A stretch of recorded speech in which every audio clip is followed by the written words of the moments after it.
KC-135 یہ بڑا مہنگا طیارہ ہے، سستا نہیں ہے، اور اس کی جو پرائس ہے یعنی یہ آپ کا ڈیپینڈ اس کے اوپر آپ اس لیے کرتے ہیں کہ لڑائی کے بیچ میں جو جیٹ طیارے ہیں ان کو ری فیولنگ کرتے ہیں یہ طیارے، تو جیٹ کو واپس نہیں جانا پڑتا، وہ ہوا میں ری فیولنگ ہو جاتی ہے۔ اب یہ طیارہ 80 ملین امریکی ڈالرز کا ہے، یہ اتنے مہنگے طیارے ہیں اور یہ جناب گر رہے ہیں، طیارے تباہ ہو رہے ہیں، اس کا نقصان امریکہ کو ہو رہا ہے۔ بغداد میں امریکی ایمبیسی کے اوپر ابھی اٹیک کیا ایران نے، اور اس اٹیک کے اندر جو ریڈارز تھے وہاں پہ امریکی ایمبیسی میں لگے ہوئے انہیں تباہ کر دیا ہے، تو انفراسٹرکچر کی تباہی تو ہو رہی ہے۔ ایک اور بہت بڑی خبر، اور یہ خبر امریکہ کو ہلا دینے والی خبر یہ ہے کہ کم جونگ ان، یہ امریکہ کے لیے خوف کی علامت ہے، لوگ اس کو دہشت گرد کے طور پہ دیکھتے ہیں، لیکن اس نے کوئی بھی عالمی جنگ شروع نہیں کی، اس نے دنیا میں کسی کو ایٹم بم نہیں مارا، اس نے ملکوں کے اوپر قبضے نہیں کیے، لیکن شمالی کوریا کے اندر ڈکٹیٹرشپ ہے، لوگوں کے اوپر بڑے مظالم ہوتے ہیں، یہ بھی ایک بالکل درست بات ہے۔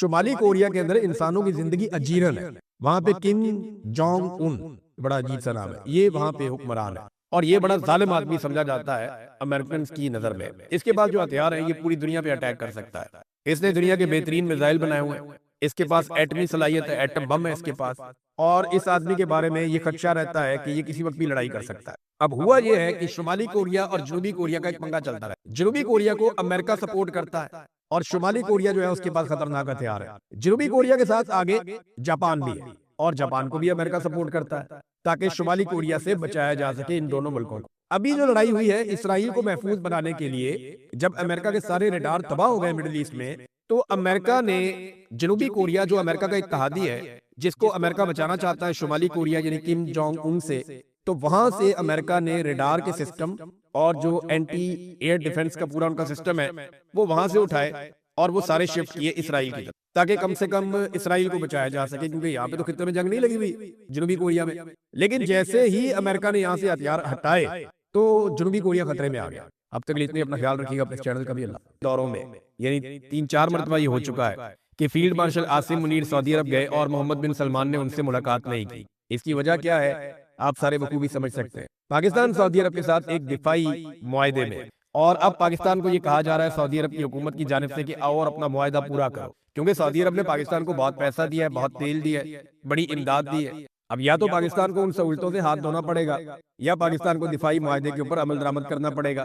اب یہ دفاعی معاہدہ یک طرفہ تھا، یعنی فیلڈ مارشل عاصم منیر نے طے کیا، شہباز شریف نے ساتھ مل کے معاہدہ کر دیا، قوم کو کانوں کان خبر ہی نہیں ہوئی، یہ اچانک جاتے ہیں پتہ چلتا ہے جی ہمارا دفاعی معاہدہ ہو گیا سعودی عرب کے ساتھ، پارلیمنٹ میں ڈسکس ہی نہیں ہوا، کسی فورم کے اوپر اس میں بات چیت ہی نہیں ہوئی، بات چیت تو ہوتی پتہ چلتا کہ کیا کرنے جا رہے ہیں، کس کے ساتھ لڑنا ہے، یعنی یہ شکست میں ہو سکتی تھی اگر کسی مسلمان برادر اسلامی ملک سے کوئی جھگڑا ہوگا سعودی عرب کا تو اس میں پاکستان کا رول کیا ہوگا، دفاعی معاہدے میں یہ شامل ہو سکتا تھا، لیکن اس کو پارلیمنٹ میں لایا جاتا تبھی تو شامل ہوتا۔ بہرحال شہباز شریف صاحب کو طلب کیا گیا ہے، اور اس سے پہلے شہباز شریف نے رابطہ کیا تھا ایرانی صدر سے، اس میں ایرانی صدر کی جانب سے بتایا گیا کہ شہباز شریف کا رابطہ ہوا تھا، پیوٹن کا بھی رابطہ ہوا تھا، لیکن پاکستان کی جانب سے بالکل کچھ نہیں بتایا گیا کہ پاکستانی وزیر اعظم نے ایرانی صدر کو کیا پیغام پہنچایا۔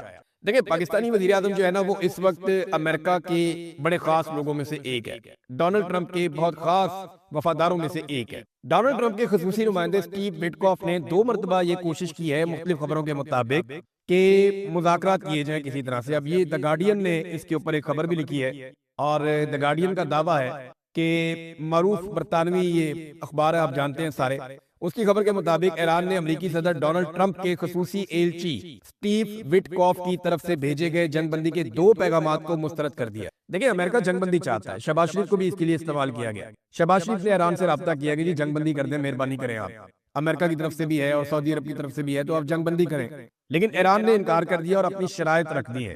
اب سٹیو وٹکوف کی طرف سے بھیجے گئے جنگ بندی کے 2 پیغامات کو ایران نے مسترد کیا کیونکہ ایرانی قیادت کو لگتا ہے کہ وہ جنگ ہار نہیں رہے۔ ایران کے وزیر خارجہ نے کہا کہ صرف امریکہ کی طرف سے جنگ ختم کرنے کا اعلان کافی نہیں ہوگا، ایران کا موقف ہے کہ جنگ بندی تبھی ممکن ہوگی جب امریکہ یہ پکی ضمانت دے گا کہ وہ دوبارہ ایران پر حملہ نہیں کرے گا۔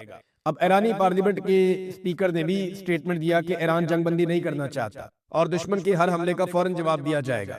پھر ایک اور سٹیٹمنٹ بھی آیا ایران سے کہ اب ایران اپنی مرضی سے اٹیک کرے گا، ایران پہ اٹیک کیا جائے یا نہ کیا جائے، حجت تمام ہو چکی ہے، امریکہ اور اسرائیل نے وعدہ خلافی کرتے ہوئے حملہ کر دیا ہے، لہٰذا ایران اب اپنی مرضی سے حملے کرے گا۔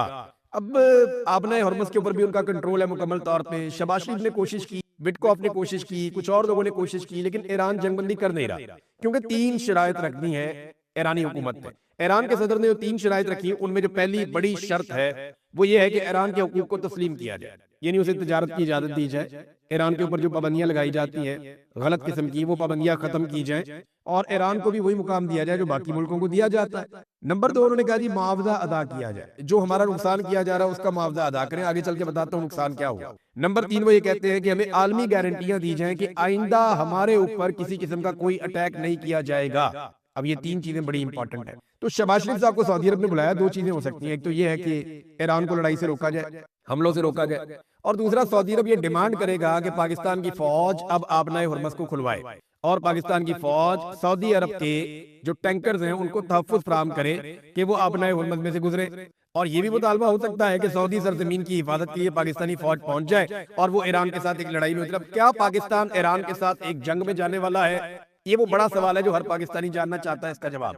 پاکستانی ذاتی طور پہ کسی جنگ میں جانے کے لیے تیار نہیں ہے، پاکستان بالکل نہیں چاہتا کہ پاکستان ایران کے ساتھ کسی جنگ کے اندر جائے، یہ بات بالکل ٹھیک ہے، اور میں پورے یقین سے کہتا ہوں کہ پاکستان ایران کے ساتھ کسی جنگ میں جانا نہیں چاہتا۔ پاکستان یہی چاہتا ہے کہ لڑائی یہی ختم ہو جائے اور پاکستان کی عزت بچ جائے، لیکن اگر یہ معاملہ لمبا ہوتا ہے تو پاکستان کو سعودی عرب کی بات ماننی پڑے گی، یہ بھی ایک مصیبت ہے۔ اور اگر سعودی عرب کی بات نہیں مانتا تو وہ فیسلٹی جو سعودی عرب نے پاکستان کو دی ہوئی ہے پاکستان کو اس سے ہاتھ دھونے پڑ جائیں گے۔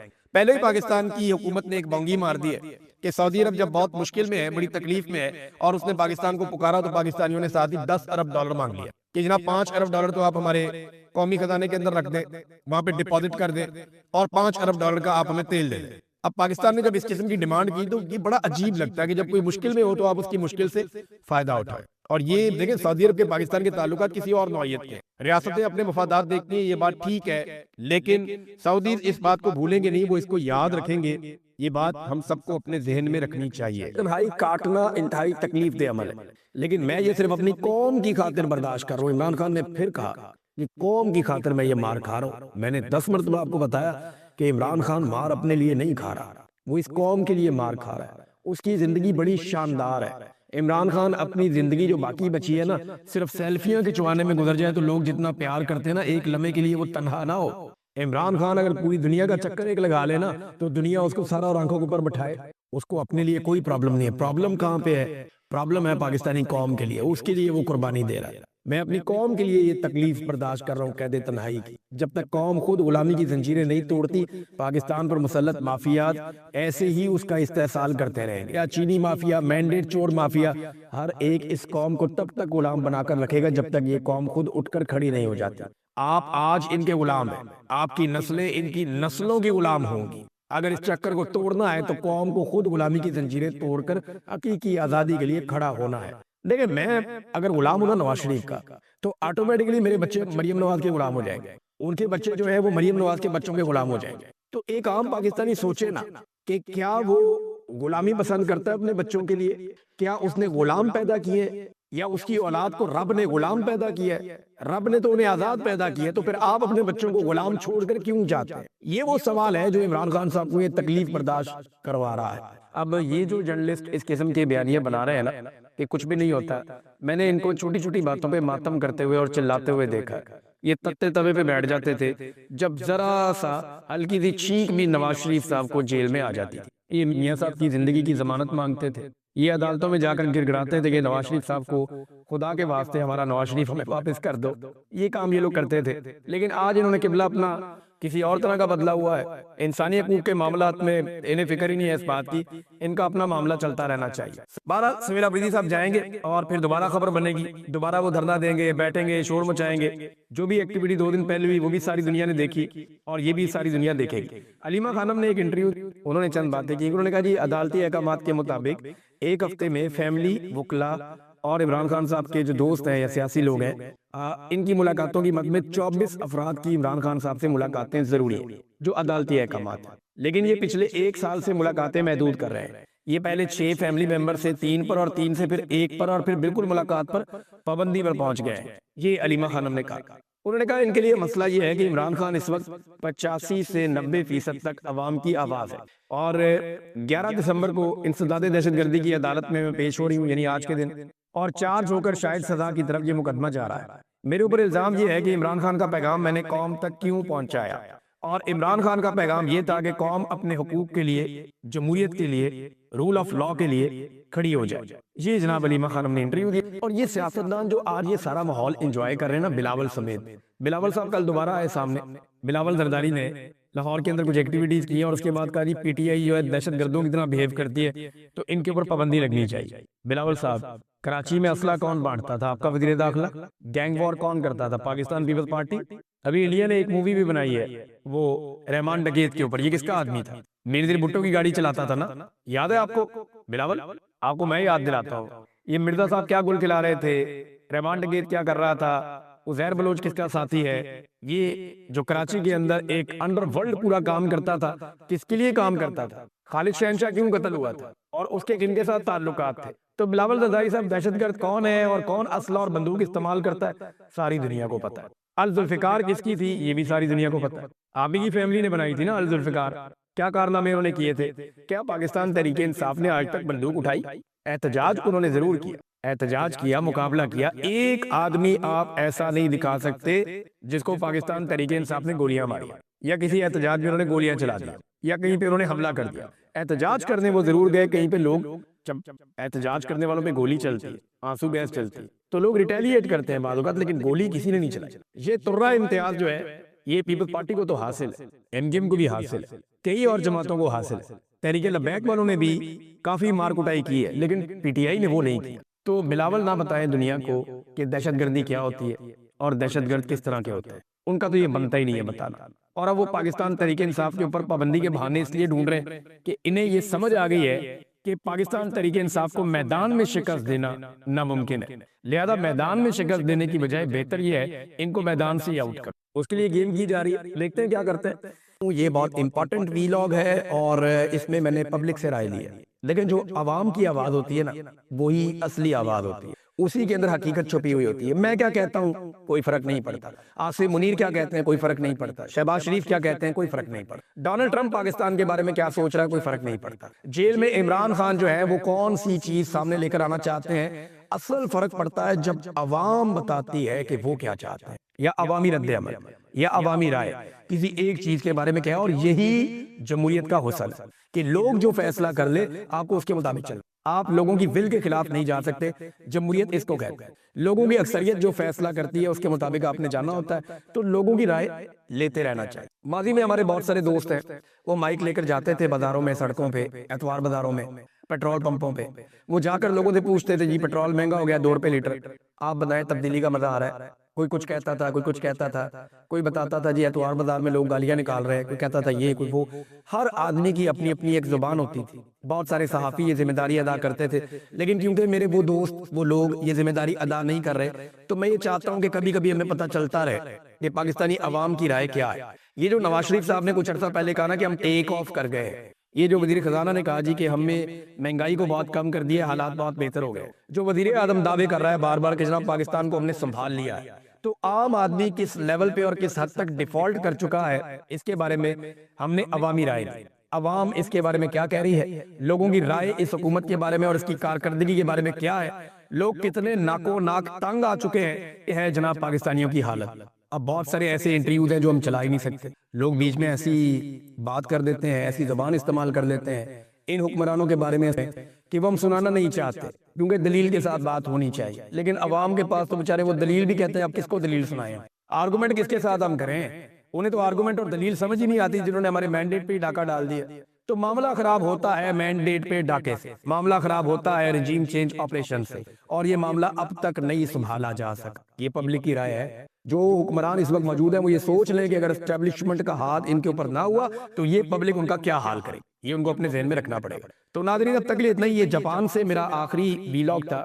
مجھے یہاں بہت ساری چیزیں بہت اچھی لگیں جاپان کی، میں آپ کو بتاؤں گا کسی دن، لیکن جو چیز مجھے ان کی سب سے زیادہ پسند ہے کہ یہ بڑے مضبوط لوگ ہیں اور ایک قوم کی طرح کام کرتے ہیں، اور یہ بہادر لوگ ہیں۔ ان کی فوج کوئی نہیں ہے لیکن اس کے باوجود یہ بہت بہادر لوگ ہیں، بڑے باہمت لوگ ہیں، لیکن ساتھ ساتھ ان ساری چیزوں کے باوجود ان کی ایک خوبی ہے کہ ان میں عاجزی بہت زیادہ ہے۔ جو جاپانی لوگ ہیں ان کا ملنے کا انداز مجھے بڑا پسند ہے، وہ جب آپ کو ملتے ہیں وہ دونوں ہاتھ ایسے کرتے ہیں نیچے جھک کے آپ کو ملتے، تو میں نے اس کو بڑا انجوائے کیا یہاں پہ، بلکہ میں بھی ان کو ایسے کرتا تو مجھے بڑا مزہ آتا تھا۔ تو وہ جاپنیز لوگوں کی جو عاجزی ہے، جو ان کی انکساری ہے، وہ ایسا لگتا ہے جیسے کہ کوئی بڑے سے بڑا آدمی آپ کو مل رہا ہے تو وہ آپ سے ایسے بیہیو کرتا ہے جیسے وہ آپ کے پاس کام کرتا ہے. تو اچھا رہا یہ. اور یہاں پہ اوورسیز جو جاپان میں تھے ان کا میں بہت شکریہ ادا کرتا ہوں. انہوں نے بڑی محبت دی اور انہوں نے پاکستان کے لیے، انسانی حقوق کے لیے، آزادی اظہار رائے کے لیے، رول آف لا کے لیے، مینڈیٹ کے احترام کے لیے اور پاکستان کی بقا کے لیے اپنی آواز اٹھائی. میں یہاں سے جا رہا ہوں لیکن اس خواہش اور امید کے ساتھ جا رہا ہوں کہ یہ آواز دبے گی نہیں. جیسے آپ میرے ساتھ سینکڑوں کی تعداد میں اکٹھے ہوئے، آپ ہمیشہ اکٹھے ہوں گے اور آپ جب اکٹھے ہوں گے میں آپ کی آواز بنوں گا. بہت شکریہ آپ کا. اپنا خیال رکھیے گا، اپنے اس چینل کا بھی. اللہ حافظ.